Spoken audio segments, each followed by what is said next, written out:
መዝሙር 116 የልመናዬን ድምጽ ሰምቷልና እግዚአብሔርን ወደድሁት። ጆሮውን ወደኔ አዘንብሏልና በሕይወት ዘመኔ ሁሉ ወደ እርሱ እጣራለሁ። የሞት ወጥመድ ያዘኝ፣ የሲኦልም ጣር አገኘኝ። ጭንቅና ሐዘን አሸነፈኝ። እኔም የእግዚአብሔርን ስም ጠራው። እግዚአብሔር ሆይ ነፍሴን ታድናት ዘንድ ለምንሃለሁ አልሁ። እግዚአብሔር ቸርና ጻድቅ ነው፣ አምላካችን መሐሪ ነው።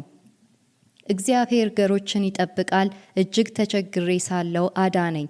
ነፍሴ ሆይ ወደ ረፍትሽ ተመለሺ።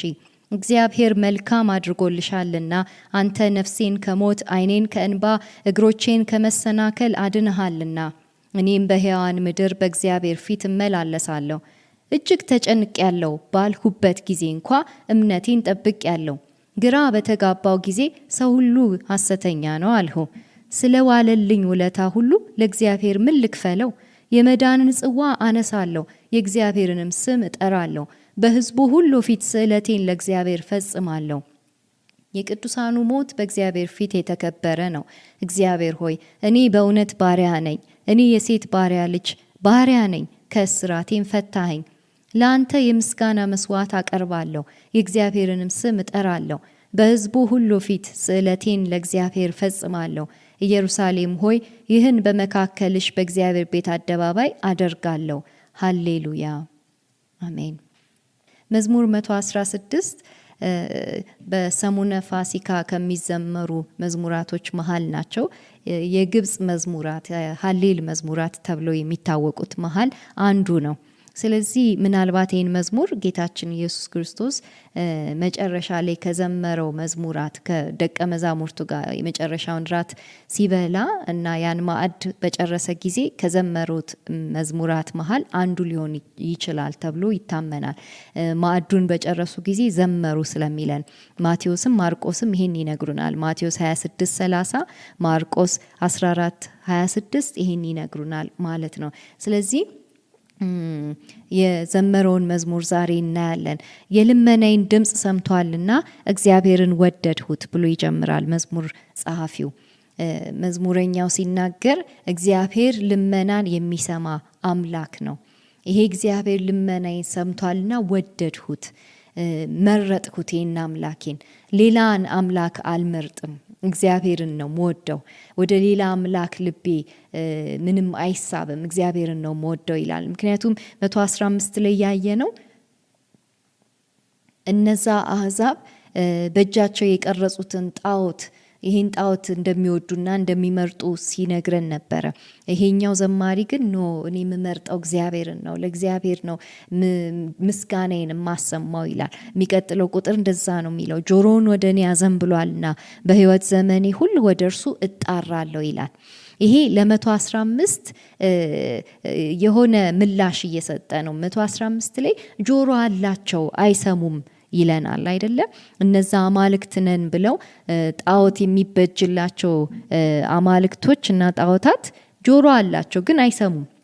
የኛ አምላክ እንደሚሰማው አይሰሙም ይላል። ስለዚህ ይሄም መዝሙረኛ ሲቀጥል የሚሰማ ነው፣ ጆሮውን ወደ እኔ የሚያዘነብል ነው፣ እንደገና ደግሞ የሚመልስ ነው ይላል። ስለዚህ በዘመኔ ሁሉ ወደ እርሱ ነው የምጣራው። ምርጫዬ የማደርገው አምላክ ይሄኛውን አምላክ ነው። በዘመኔ ሁሉ ምጠራው የማንም ስም አይደለም። በአንደበቴ ላይ የሚቀመጠው የእግዚአብሔር ስም ብቻ ነው። ወደ እርሱ ብቻ ነው የምጣራው አንድ አዳኝ አምላክ ስላለ ይላል። ቁጥር 3 የሞት ወጥመድ ያዘኝ፣ የሲኦልም ጣር አገኘኝ፣ ጭንቅና ሐዘን አሸነፈኝ ይላል። ምንድነው ይሄ ዘማሪ? አንዳች ችግር ይገጥመዋል፣ አንዳች መከራ ውስጥ ይወድቃል። እስከ ሞት የሚደርስ መከራ የሞት ወጥመድ እስኪይዘው ድረስ እዛ ድረስ እንደደረሰ ይነግረናል። የሲኦል ጣር እንዳገኘው፣ ጭንቅና ሐዘን እንዳሸነፈው ይነግረናል። ስለዚህ ጭንቀትና ሐዘን በላዩ ላይ እንደመጣ የደረሰበትን ችግር ሊቋቋም እንዳልቻለ በቃ እንደ ሞት እንደታየው ሞት ከፊት ለፊቱ እንደመጣበት ይነግረናል። ከዛ ቁጥር 4 እኔም የእግዚአብሔርን ስም ጠራው፣ እግዚአብሔር ሆይ ነፍሴን ታድናት ዘንድ እለምንሃለሁ አልሁ ይላል። ከላይ እግዚአብሔር የጭንቀቱን የልመናውን ድምጽ ሰምቶ እንደነበረ ለዛም እንደወደደው እንደመረጠው እግዚአብሔር ወደ እርሱ ጆሮ እንዳዘነበለለት ነግሮናል። እና በምን ሰዓት ነው የደረሰል ብለን ስንጠይቀው የሚነግረን በጭንቅ ሰዓት እግዚአብሔር እንደደረሰለት። በቃ ይሄ ሞቷል፣ ሲኦል ገብቷል፣ ማለትም ሊቀበር ይገባዋል የተባለበት ሰዓት ላይ እግዚአብሔርን እንደጠራ የእግዚአብሔርን ስም እንደጠራ ይነግረናል። እና የእግዚአብሔርን ስም ሲጠራ ሁልጊዜም ደግሞ ትድግና እንደሚከተል ድነት እንደሚከተል ተነጋግረናል። ስለዚህ እግዚአብሔር ሆይ ስምን እየጠራው ነፍሴን ታድነት ዘንድ እለምንሃለሁ ሲለው እግዚአብሔር ማዳኑን ሲልክለት እናያለን። እግዚአብሔር ማዳኑን የሚልክለት ምናልባት ይሄ ግለሰብ ወይም ደግሞ እስራኤል እንደ ሕዝብ ይሆናል እየጸለየ ያለው። እስራኤል እንደ ሕዝብ ችግር ውስጥ ገብቷል፣ መከራ ውስጥ ገብቷል፣ የሞት ሲቃ ውስጥ ገብቷል። ከሲኦል ነው ገብቶ የወጣው አይደለ? ስለዚህ በዚህ ዘመን በምርኮ ዘመን የጸለየው ጸሎት ሊሆን ስለሚችል በዚህ ዘመን ብዙ አይነት መከራን ቀምሰዋል እና ወደ እግዚአብሔርም ጮኸዋል። የእግዚአብሔርን ስም በተደጋጋሚ ጠርተዋል። ጌታ ሆይ ነፍሳችንን መቼ ነው የምታድነው ብለዋል እና ለምነውታል። እግዚአብሔር ሆይ ታድነን ዘንድ እንደምንሃለን ብለውታል። ስለዚህ ይሄም ዘማሪ የነሱን ጸሎት ያስተጋባል። ስለዚህ እግዚአብሔር እንዲያድነው ሲጠራው እግዚአብሔር በቸርነቱ ሲመልስለት ይነግረናል። ቁጥር 5 እግዚአብሔር ቸርና ጻድቅ ነው፣ አምላካችን መሐሪ ነው ይላል። በምህረቱና በቸርነቱ በእርሱ ብቻ ዳንኩ ይላል። እግዚአብሔር ባይምረኝ፣ እግዚአብሔር ቸርነቱን ባያበዛልኝ ኖሮ፣ በቸርነቱ ጽድቁን ባይገልጥልኝ ኖሮ ጠፊ ነበርኩ፣ ሟች ነበርኩ፣ መቃብር ውስጥ ምወርድ ነበርኩ እያለ ይናገራል። እግዚአብሔር ገሮችን ይጠብቃል።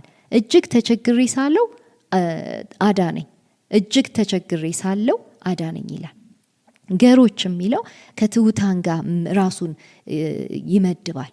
ገር ቅን፣ እግዚአብሔርን የሚታዘዝ ከእግዚአብሔር አንዳችን ነገር ለመቀበል የሚመጣ በመንፈስ ድሃ የሆነ መሆኑን ይነግረናል። እግዚአብሔር ጋር ሲቀርብ ራሱን እንደ ትምክተኛ አይቆጥርም። እኔ ገር ነኝ፣ ትሁት ነኝ እያለ እግዚአብሔር ጋር ይመጣል። ስለዚህ እግዚአብሔር ተቸግሬ ሲያየኝ አዳነኝ፣ ስለምነው ሲያየኝ አዳነኝ። የማይለምን ሰው መቀበል አይችልም። የሚለምን ሰው ነው መቀበል የሚችለው። ገር ያልሆነ ሰው፣ ቅን ያልሆነ ሰው ከእግዚአብሔር ለመቀበል ሳይሆን ሁሉን አውቄ ጨርሻለሁ ይላል። እንደነዛ ሃይማኖተኞች ፈሪሳውያንና ሰዱቃውያን የሚባሉት እነሱ ከእግዚአብሔር ለመቀበል ይቸገሩ ነበር። ምክንያቱም ሁሉን አውቀን ጨርሰናል ስለሚሉ፣ ሃይማኖትን አውቀነዋል፣ ተምረነዋል፣ ጨርሰነዋል ስለሚሉ ድነትን ማግኘት አልቻሉም። ይሄ ግን ገር ነው። ይለምናል። የለኝም፣ እውቀት የለኝም፣ የሚያድን እውቀት የለኝም፣ የምደገፍበት ነገር የለኝም ብሎ ይለምናል። ስለዚህ እግዚአብሔር ተቸግሮ ሲያየው ያድነዋል ማለት ነው። ቁጥር 7 ነፍሴ ሆይ ወደ እረፍትሽ ተመለሺ፣ እግዚአብሔር መልካም አድርጎልሻልና ይላል። እረፍትሽ የሚለው በዕብራይስጡ እረፍቶችሽ ብዙ ቁጥር ነው አድርጎ የሚያስቀምጠው። ማለትም ሙሉ የሆነ ሰላም፣ ሻሎም የሆነ ሁሉን አቀፍ የሆነ እረፍት አለ። በብዙ ቁጥር የሚገለጽ እረፍት አለ። እዛ ጋር ተመለሽ ይላል ለነፍሱ። ከሞት አምልጪ፣ ወደ ነፍስሽ እረፍትና ቤዛ ተመለሺ ይላል። እግዚአብሔር ነው ይህን መልካም የሚያደርግልሽ። እግዚአብሔር መልካም የሆነ እረፍትን አዘጋጅቶልሻል። ሙሉ የሆነ ሰላምን፣ እረፍትን አዘጋጅቶልሻል። ወደዚህ ተመለሺ ብሎ ለነፍሱ ምክርን ይሰጣል። አንተ ነፍሴን ከሞት ዓይኔን ከእንባ እግሮቼን ከመሰናክል አድነሃልና ይላል። እግዚአብሔር ሙሉ የሆነ እረፍት ሲሰጥ አንደኛ የሚያደርገው ነገር ነፍስን ከሞት መታደግ ነው። የዘላለምን ሞት እንዳይቀምስ ነፍስን ይታደጋል። ይልቅስ የዘላለምን ሕይወት በዛ ውስጥ እንዲኖር ነፍስን ይታደጋል እግዚአብሔር። ከዚያስ ዓይንን ከእንባ ይከለክላል ይላል። ሐዘንን ይከለክላል እግዚአብሔር። ያልተገባን ሐዘንን አውጥቶ ይጥላል። የነፍስን ሐዘን፣ መራርነትን፣ ዘላለማዊ ሐዘንን እግዚአብሔር ይከለክላል ይላል። እግሮቼን ከመሰናክል ያድናል፣ አድኗል እግዚአብሔር ይላል። እግሮቼ በማይሆን መንገድ እንዳይሄዱ ተከላክሎልኛል። እግሮቼን አሰናክለው ተመልሰው ወደ ሞትና ወደ ጥፋት እንዳይገቡ ከልክሎልኛል። ከመልካሙ መንገድ ከቀናችይቱ ጎዳና አጉድሎ ወደ መጥፎ ወደ ክፉ የሚመራው መንገድ ላይ እንዳልገባ እግሮቼ ጋር መሰናክል ለሚያስቀምጥብኝ ጠላት ምላሽ ሰጥቶልኛል ይላል። እግዚአብሔር ነው የሚመልስልኝ ይሄን ነገር ይላል። ቁጥር 9 እኔም በሕያዋን ምድር በእግዚአብሔር ፊት እመላለሳለሁ ይላል። እግዚአብሔር ከሞት ከታደገኝ ዘንዳ እግዚአብሔር በሕይወት ኑር ካለኝ ዘንዳ እኔም በሕያዋን ምድር በእግዚአብሔር ፊት ነው የምመላለሰው ይላል። በእግዚአብሔር ፊት እመላለሳለሁ፣ በእርሱ ሕያውነት ውስጥ ራሴን አደርጋለሁ፣ በእግዚአብሔር ሕያው በሚያደርገው ሀልወት ውስጥ እኖራለሁ ይላል። መውጣት መግባቴ በእግዚአብሔር ፊት አደርገዋለሁ፣ ስራዬን በሙሉ በእግዚአብሔር ፊት እከውናለሁ ይላል። ቁጥር 10 እጅግ ተጨንቄያለሁ ባልኩበት ጊዜ እንኳ እምነቴን ጠብቄያለሁ፣ ግራ በተጋባው ጊዜ ሰው ሁሉ ሐሰተኛ ነው አልሁ። ይሄ ሰው ስነ ልቦናዊ ቀውስ ውስጥ ገብቶ ነበረ። እስከ ሞት የሚያደርስ ችግርና መከራ ስቃይ ደርሶበታል። ስለዚህ ተጨንቋል። ግን ተጨንቆ እምነቱን ላለመጣል ሲታገል እናያለን። እምነቴን ጠብቄያለሁ፣ በአንተ ላይ ያለኝን እምነት ጠብቄያለሁ ይላል።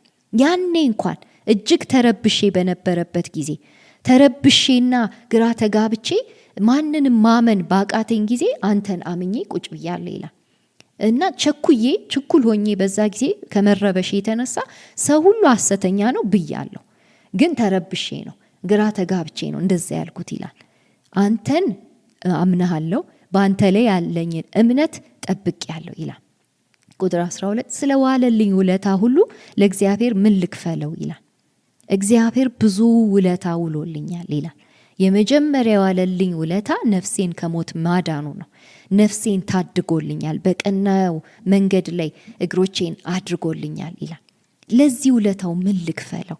ከኔ የሚወጣ ምን ሊኖር ይችላል? ለእግዚአብሔር የሚገባው ውለታውን እንደው ቢመልስልኝ ብዬ ምን ላቀርብለት እችላለሁ ይላል። ቁጥር 13 የመዳንን ጽዋ አነሳለሁ፣ የእግዚአብሔርንም ስም እጠራለሁ ይላል። የመዳን ጽዋ በፊቱ ቀርቦለታል። እግዚአብሔር ጽዋ አቀረበለት። የመዳን መንገድ ይሄ ነው።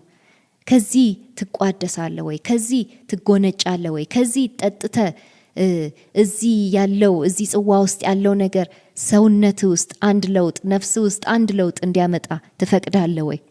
ይህን ጽዋ ታነሳለህ ወይ ብሎ ሲያቀርብለት አነሳለሁ፣ የመዳንን ጽዋ አነሳለሁ፣ እጎነጫለሁ፣ ጠጣዋለሁ፣ የተሰጠኝን ጽዋ ከእግዚአብሔር ዘንድ ያለውን የመዳንን ጽዋ አነሳለሁ ይላል። ይሄ ወደፊት ያለውንም ጽዋ ያስታውሰናል። ጌታችን ኢየሱስ ክርስቶስ አልፎ በተሰጠበት ምሽት የመጨረሻውን ማዕድ አብረው ሲካፈሉ ጽዋንም አንስቶ ሰጣቸው ይለናል። እና ይሄ ስለ እናንተ የሚፈስ ደሜ ነው ይላቸዋል። ከዚህ ተካፈሉ፣ የዚህ ተካፋዮች ሁኑ። ይህንን ጽዋ ያልጠጣ ከኔ አንዳች አይኖረውም ሲላቸው እናያለን። ስለዚህ የመዳንን ጽዋ በምርጫ ያነሳለሁ ይላል። ከዚያስ የእግዚአብሔርን ስም እጠራለሁ፣ መዳን የሚገኝበትን የእግዚአብሔርን ስም እጠራለሁ፣ ድነትን እቀበላለሁ፣ እሺ ይላለሁ። እግዚአብሔር ላቀረበልኝ የድነት ጥያቄ እሺ ይላለሁ ይላል። በሕዝቡ ሁሉ ፊት ስእለቴን ለእግዚአብሔር ፈጽማለሁ ይላል። ይሄ ለቁጥር 12 ምላሽ ነው። ቁጥር 12 ላይ ለሰጠኝ ላደረገልኝ ስለከፈለልኝ ውለታ ስለዋለልኝ ውለታ ሁሉ ምን ልክፈለው ብሎናል። ልከፍለው የምችለው ነገር በሕዝቡ ሁሉ ፊት ቆሜ የምስጋና ስእለቴን ለእግዚአብሔር መፈጸም ነው። እኖርልሃለሁ ማለትን ነው። በሕዝቡ ሁሉ ፊት የተናገርኩትን ፈጽማለሁ ይላል። ለእግዚአብሔር የማልኩትን ፈጽማለሁ፣ ምስጋና አቀርብለታለሁ፣ ለእርሱ ደግሞ እኖርለታለሁ ይላል። ቁጥር 15 የቅዱሳኑ ሞት በእግዚአብሔር ፊት የተከበረ ነው ይላል። በእግዚአብሔር ፊት እግዚአብሔር በእርሱ ስም ሆነው የሚያርፉትን ቅዱሳኑን እርሱን ምርጫቸው ያደረጉትን ወደዛኛው ዓለም ሊሸጋገሩ በሞት ድልድይ ሊሸጋገሩ ሲሉ ይከታተላቸዋል፣ ያያቸዋል። በቀላሉ አይደለም ይሄን ነገር የሚያሳልፈው። እጅግ የተከበረ ሰዓት ነው ይህ ሰዓት። ሊተላለፉ አለ ይላል። ስለዚህ መጀመሪያ መዝሙረኛው እንድናቅ የሚፈልገው እግዚአብሔር ከሲኦል ይታደጋል፣ እግዚአብሔር ከሞት ይታደጋል። ግን ለአሁን ያለው እውነታ ጌታችን ኢየሱስ ክርስቶስ ዳግም እስኪመጣ ድረስ ሞትን ጸጥ አድርጎ እስኪያሸንፍ ድረስ ያለው እውነታ የቅዱሳን ሞት አለ። ቅዱሳን ሞት በሚባለው እውነተኛ የሆነ ሊዳሰስ በሚችል ልምምድ ውስጥ ያልፋሉ። ስለዚህ በዚህ ልምምድ ውስጥ ሲያልፉ እግዚአብሔር ይከታተላቸዋል። እጃቸውን ይዞ ይሄን የተከበረ ሁኔታ አብሯቸው ያሳልፋል ይለናል። ይሄ ሁኔታ በእርግጥ የበላይ ቅዱስ በሆነው በአንዱ ቅዱስ በሆነው በኢየሱስ ውስጥ አልፏል። ኢየሱስ የእግዚአብሔር ቅዱስ ነው። ኢየሱስ በሚሞትበት ጊዜ የተከበረ ወቅት ነበረ። የእግዚአብሔርን ልጅ በመስቀል ላይ አሳልፈው ሰጥተው ተሰቃይቶ ልክ ሲሞት ብዙ ነገሮች ሲሆኑ እናያለን። ሲጨልም እናያለን። በጠራራ ፀሐይዋ ስትጨልም እናያለን። የምድር መንቀጥቀጥ ሲሆን እናያለን። የቤተ መቅደሱ መጋረጃ ለሁለት ሲከፈል እናያለን። ይሄ ሰዓት የተከበረ ሰዓት ነበር። የእግዚአብሔር ቅዱሱ ሲሞት እግዚአብሔር በሱ ፊት የተከበረ ሰዓት አድርጎ ሲያየው እናያለን። ስለዚህ በእግዚአብሔር ቅዱሱ የሚያምኑ በቅዱሱ የሚያምኑ ሌሎችም ቅዱሳኑ በዚህ ሂደት ውስጥ ሲያልፉ እግዚአብሔር ባጠገባቸው ቆሞ ሲያበረታቸው እናያለን። ቁጥር 16 እግዚአብሔር ሆይ እኔ በእውነት ባሪያ ነኝ፣ እኔ የሴት ባሪያ ልጅ ባሪያ ነኝ፣ ከእስራቴም ፈታኸኝ ይላል። ይሄ የባሪያ ቋንቋ የመጣው ከዘጸአት 21 ነው። ዘጸአት 21 ላይ አንዲት ሴት ባሪያ ከሆነች እና በጌታዋ ዘንድ ሆና ባላግብታ ከወለደች የሷም ልጅ የዛ ቤት ባሪያ ይሆናል። ስለዚህ ይሄ ሰው ምን እያለ ነው ያለው? በቤት የተወለድኩ የባሪያዎች ልጆች ነኝ፣ የነሱ የወለዱኝ ልጅ ነኝ እና ባርነቴን አሁንም ላንተ አጸናለሁ ይላል። እዛው ዘጸአት 21 ላይ ነፃ ሆኜ አልሄድም ካለ አገልጋዩ ጆሮ በወስፌ እንዲበሳ ይደረግና የበሩ መቃንጋ እድሜ ዘመኑን በሙሉ የዚህ ጌታ ባሪያና አገልጋይ ለመሆን ሲመርጥ እናያለን። እድሜ ልኩን ባሪያ ይሆናል። ስለዚህ ይሄም ሰው ከስራቴ ፈተኸኛል፣ ነፃ እንደሆነ አድርገኸኛል፣ ግን አሁንም በፈቃዴ ባርነቴን እገልጽልሃለሁ፣ ያንተ አገልጋይ ነኝ፣ ራሴን ባሪያ አድርጌ ላንተ አስገዛለሁ፣ ያንተ ጌትነት የሚበጅ ጌትነት ሆኖ አግኝቼዋለሁ፣ ለዘላለም በላዬ ላይ ጌታ ሁነኝ፣ በቃ ይሄው ጆሮዬን ብሳው፣ በመቃኑ ጋር አድርገ ብሳው፣ ለዘላለም ባሪያ መሆኔ ይታወቅ ብሎ ባሪያው ራሱን መልሶ ለዚህ ጌታ ለዚህ እግዚአብሔር ሲያስገዛ እናያለን። ቁጥር 17 ለአንተ የምስጋና መስዋዕት አቀርባለሁ፣ የእግዚአብሔርንም ስም እጠራለሁ ይላል። አሁን የተሳለው ስዕለት መቅረብ የሚችልበት ሰዓት ላይ ደረሰ። የምስጋና መስዋዕት ያቀርባል። የእግዚአብሔርን ስም እየጠራ ያቀርባል። የእግዚአብሔር ስም ከሞት አውጥቶታል። የእግዚአብሔር ስም ታድጎታል። ትድግናውን በዚህ ስም ውስጥ ቀምሷል፣ ተለማምዷል፣ ኖሮታል።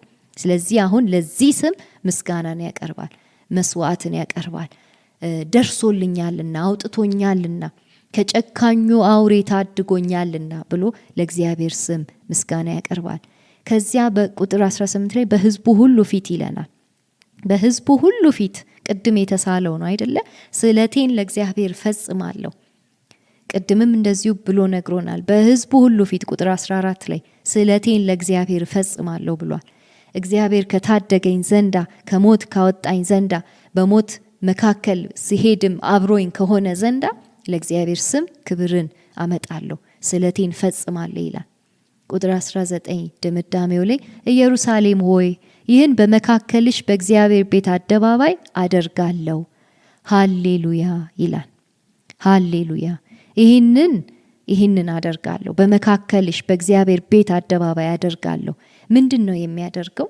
እግዚአብሔር ከሞት ጎዳና አውጥቶት ከዛም የሞትን ቀንበር ሰብሮለት ዳግም ሲቆም ከሞት ተርፎ ሲቆም በቤቱ መካከል ቆሞ በሕዝብ ፊት ቆሞ እግዚአብሔር ታላቅ ነው የሚለውን የእግዚአብሔርን ስም ያውጃል። ከዛ ሲጨርስ ሃሌሉያ ለእግዚአብሔር ክብርን አምጡ ብሎ ሕዝቡን በመጋበዝ ይጨርሳል። ለእግዚአብሔር ክብር ምስጋና ይገባዋል። ይሄ ትድግና የመጣበት ስሙ ምስጋና ይገባዋል። የቅዱሳኑን ሞት አይቶ ዞር ለማይል ለእግዚአብሔር ክብር ይገባዋል። ከስራታችን የፈታን እግዚአብሔር ክብር ይገባዋል እያለ ምስጋናን ሲፈጽም እናያለን።